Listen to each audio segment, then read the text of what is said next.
આકાશવાણી ભુજ સમાચાર અશરફ નથવાણી વાંચે છે। નમસ્કાર। રાજ્યના વાવ, થરાદ, પાટણ, કચ્છ, પંચમહાલ અને જૂનાગઢ જિલ્લામાં પિયત અને બિનપિયત બંનેમાં એક સમાન કૃષિ સહાય અપાશે।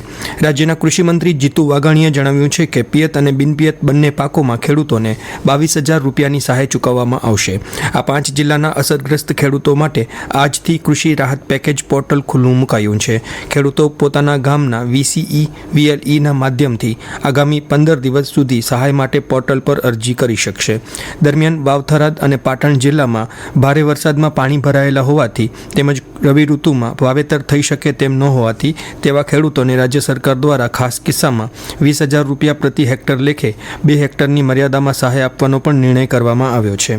ઉલ્લેખનીય છે કે ગત ઓગસ્ટ સપ્ટેમ્બરમાં વરસેલા અતિભારે વરસાદમાં જૂનાગઢ, વાવ, થરાદ, કચ્છ, પંચમહાલ અને પાટણ જિલ્લાના ખેતી પાકોમાં વ્યાપક નુકસાન જોવા મળ્યું હતું। ખરીફમાં વાવેતર કરાયેલા દિવેલા, ઘાસચારો, બાજરી, કપાસ, મગફળી અને શાકભાજી સહિતના પાકોને ભારે નુકસાન થયું છે। ઉપરાંત કઠોળ અને દાડમ જેવા બાગાયતી પાકોને પણ અસર પહોંચી હતી। આ નુકસાનમાં ખેડૂતોને આર્થિક મદદ પૂરી પાડવાના આશય સાથે રાજ્ય સરકારે 947 કરોડ રૂપિયાના કૃષિ રાહત પેકેજની જાહેરાત કરી હતી। દિલ્હીમાં લાલ કિલ્લા પાસે કારમાં થયેલા વિસ્ફોટ બાદ રાજ્ય પોલીસ દ્વારા વિવિધ જિલ્લાઓમાં તપાસ કરવામાં આવી રહી છે। સરહદી કચ્છમાં પણ સુરક્ષા એલર્ટ અંતર્ગત પોલીસ વિભાગ દ્વારા સઘન તપાસ અને પેટ્રોલિંગ હાથ ધરવામાં આવ્યું છે। જિલ્લાના પશ્ચિમ અને પૂર્વ વિભાગમાં આવેલા તમામ પોલીસ મથકોના એન્ટ્રી અને એક્ઝિટ પોઈન્ટ્સ પર વાહનોની તપાસ ચાલી રહી છે। પોલીસ વિભાગના ઉચ્ચ અધિકારીઓની સૂચનાથી જાહેર સ્થળો અને મુખ્ય માર્ગો પર રાત્રિ પેટ્રોલિંગ પણ સઘન બનાવવામાં આવ્યું છે। જિલ્લાના પ્રવેશદ્વાર સમા આડેસર પોલીસ ચેકપોસ્ટ પરથી પસાર થતા તમામ વાહનોને રોકીને ઝીણવટભરી તપાસ કરવામાં આવી રહી છે। આ ઉપરાંત ભુજ તથા જિલ્લાના દુર્ગમ વિસ્તારોમાં પણ પોલીસની વિવિધ ટીમો નાની મોટી તમામ ગતિવિધિઓ પર ચાંપતી નજર રાખી રહી છે। જિલ્લા મથક ભુજના રેલવે સ્ટેશનના અપગ્રેડેશનની કામગીરી ઝડપથી ચાલી રહી છે, જેમાં 75% કાર્ય પૂર્ણ થયું છે તેમ રેલવે દ્વારા જણાવવામાં આવ્યું છે। આ પ્રોજેક્ટ આગામી એપ્રિલ 2026 સુધીમાં પૂર્ણ થશે।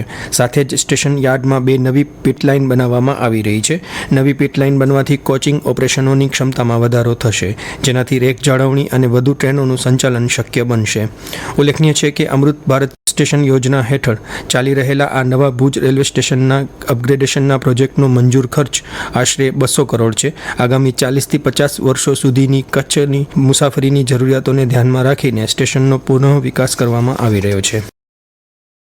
આગામી દિવસોમાં શરૂ થનાર રણોત્સવ પૂર્વે દોરડો, ધોળાવીરા સહિતના આજુબાજુના વિસ્તારના હોમસ્ટે રિસોર્ટ ધારકો સાથે આજે કલેક્ટર આનંદ પટેલે બેઠક યોજી હતી।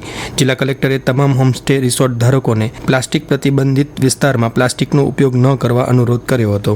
જિલ્લામાં મહત્તમ સંખ્યામાં પ્રવાસીઓ આવે, સ્થાનિક લોકોને રોજગારી મળે અને સ્થાનિક કલા લોકકલાનો વિકાસ થાય તે માટે સરકાર પ્રયત્નશીલ છે। ત્યારે દોરડો, ધોળાવીરા સહિતના વિસ્તારના તમામ હોમસ્ટે રિસોર્ટ ધારકો પણ પ્રવાસીઓનો અનુભવ સુખદ રહે તે માટે જરૂરી સાફ સફાઈ જાળવે, સ્વચ્છતા રાખે અને પારદર્શિતા અપનાવે તેવું સૂચન શ્રી પટેલે કર્યું હતું। કચ્છ આવતા પ્રવાસીઓ ઓનલાઈન રણ પરમિટ મેળવી શકે તે માટે QR કોડથી પરમિટ મેળવવા અંગે જિલ્લા કલેક્ટરે માર્ગદર્શન આપ્યું હતું। બેઠકમાં તેમણે હોમસ્ટે રિસોર્ટ ધારકોના પ્રશ્નો અંગે પણ જાણકારી મેળવી હતી। ચોમાસા પછી પણ સતત કમોસમી વરસાદની સિઝન રહેવાના કારણે પાણીજન્ય અને મચ્છરજન્ય રોગચાળો વધ્યો છે, જેમાં અંજાર શહેરમાં ગત માસ ઓક્ટોબરમાં 1 મહિનામાં જ 28 જેટલા ડેન્ગ્યુના કેસ નોંધાયા છે। સરકારી આરોગ્ય શાખાની આંકડાકીય વિગતો મુજબ અંજારમાં છેલ્લા 10 મહિનામાં ડેન્ગ્યુ તાવના 92 કેસ નોંધાયા હતા। આ પૈકી ચિંતાજનક રીતે ઓક્ટોબરમાં જ 28 કેસ નોંધાયા છે। સાથે અંજાર શહેરમાં મલેરિયાના પણ 15 કેસ નોંધાયા છે। ઉલ્લેખનીય છે કે વરસાદી સિઝન બાદ રાજ્યમાં ડેન્ગ્યુના કેસોમાં વધારો જોવા મળ્યો છે। જુલાઈ સપ્ટેમ્બર મહિનામાં સમગ્ર રાજ્યમાં ડેન્ગ્યુના 34,000થી વધુ કેસ નોંધાયા છે। આરોગ્ય તંત્રએ ઘરોની આજુબાજુ પાણી ભરાયેલું હોય તે જગ્યાઓ ખાલી કરી સાફ કરવા, પાણીમાં ક્લોરીન નાખવા તેમજ જો વાયરલ તાવ, શરદી કે ઉધરસ જેવું જણાય તો આરોગ્ય કેન્દ્ર જઈ તબીબ પાસે પરીક્ષણ કરાવવા અપીલ કરી છે। જિલ્લામાં આપત્તિ વ્યવસ્થાપનની સજ્જતા વધારવા અને સ્થાનિક સ્તરે સ્વયંસેવકોનું મજબૂત માળખું ઊભું કરવાના હેતુથી રાજ્ય આપત્તિ વ્યવસ્થાપન મંડળ દ્વારા યુવા આપદા મિત્ર યોજના હેઠળ તાલીમ આપવામાં આવે છે, જે અંતર્ગત જિલ્લાના પ્રથમ બેચના 37 જેટલા યુવા આપદા મિત્રોને પાલનપુર ખાતે તાલીમ આપવામાં આવી હતી। આ તાલીમ શિબિરમાં આપત્તિ વ્યવસ્થાપન વિષયની માહિતી ઉપરાંત ભૂકંપ, પૂર, વાવાઝોડું, સુનામી, ફાયર સેફટી જેવી કુદરતી અને માનવ સર્જિત આપત્તિઓ વખતે આત્મરક્ષણ કઈ રીતે મેળવવું તેમજ અન્યોને આવી પરિસ્થિતિઓમાંથી કઈ રીતે બચાવી શકાય તે અંગેની તાલીમ આપવામાં આવી હતી। આ સાથે સમાચાર બુલેટિન પૂરું થયું. નમસ્કાર.